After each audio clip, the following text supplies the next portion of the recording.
Тема дня сегодня – сумка-кравчучка. Ну, вы поняли, это такая сумка, да, которая на колесиках, можно ее за собой тянуть.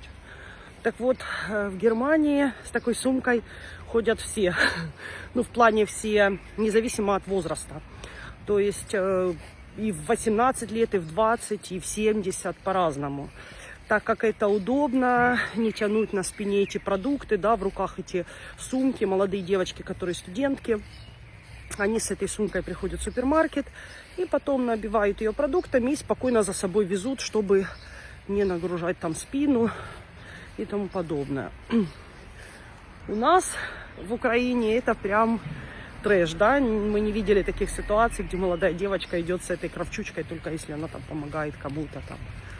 Вот вам удобно, практично, не нагружая свою спину, везешь в этой кравчучке продукты, например, с супермаркета.